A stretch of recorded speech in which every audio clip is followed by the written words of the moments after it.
మీ అందరికీ నా హృదయపూర్వక వందనాలు. చెమ్మగలిగిన దేవుని పిల్లారా, మీ హృదయాలు వెలిగించే మాటతో దేవుడే ఎక్కువనే ఈ మాటలు తీసుకొని మీ వద్దకు వచ్చి ఉన్నాడు కనుక మేము కలిసి ప్రభు మాటలు ధ్యానం చేసుకునే ముందు రాత్రికాలం నుంచి మిమ్మల్ని, మీ కుటుంబాన్ని, మమ్మల్ని, సంఘాన్ని, భూమి మీద ఉన్న ప్రతి ఒక్కళ్ళని జ్ఞాపకం చేసుకొని ఊపిరినిచ్చి వారినిచ్చి తిరిగి మాటలు వినే భాగ్యం ఇచ్చిన దేవునికి శిరస్సు వంచి వందనాలు తెలియజేసుకుంటూ ఈ దినం మన ఆత్మకు ఆహారంగా దేవుడు ఏ మాటలు అయితే నియమించాడు ఆ మాటలు ఒకసారి మనం ధ్యానం చేసుకోగలిగితే కీర్తన గ్రంథం 119వ అధ్యాయంలో 16వ వచనంలో చెప్పబడిన మాట, దేవుని పిల్లారా, నీ కట్టడలను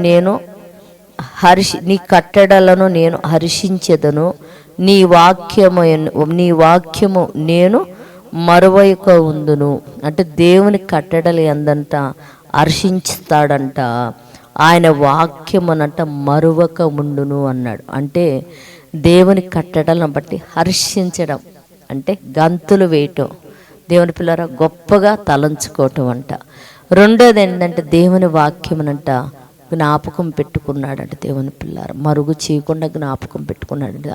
దేవుని వాక్యం కానీ మన హృదయంలో ఉంటే దేవుని పిల్లారా అపవాది మన ఎద్దుకు వచ్చే అవకాశం ఉండదు. చాలామంది ఏం చేస్తారంటే దేవుని వాక్యాన్ని పక్కన పెట్టి లోకంలో ఉన్న కుళ్ళు, కుట్ర, పగ, దేశం ఎన్ని హృదయంలో పెట్టుకొని ఉంటారు.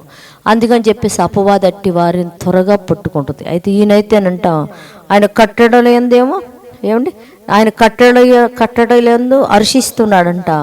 ఆయన వాక్యమును నేను మరువక ఉందును అన్నాడంటే మరువకుండా జ్ఞాపకం పెట్టుకున్నాను అన్నాడు.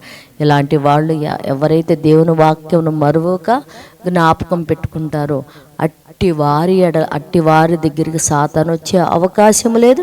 అట్టివారు అన్ని విషయాల్లో గొప్ప విజయం కలిగి ఉంటారు. అట్లాగా దేవుని వాక్యాన్ని జ్ఞాపకం పెట్టుకుని గొప్ప విజయం కలిగి ఉండేవారిగా మరి ప్రార్థన చేద్దాం. పరిశుద్ధుడా, చేయగలిగిన మా పరలోకపు తండ్రి, నీ కట్టడం ఏందో మేము హర్షిస్తూ నీ వాక్యమును మరొక జ్ఞాపకం పెట్టుకొని దుష్టుడు మా జోలికి రాకుండా నీ కంచె కాపుదల మేమందరం వర్ధిల్లునట్టు సహాయం చేయమని క్రీస్తు పేరటి ప్రార్థన అడుగుతున్నాం తండ్రి, ఆమెన్.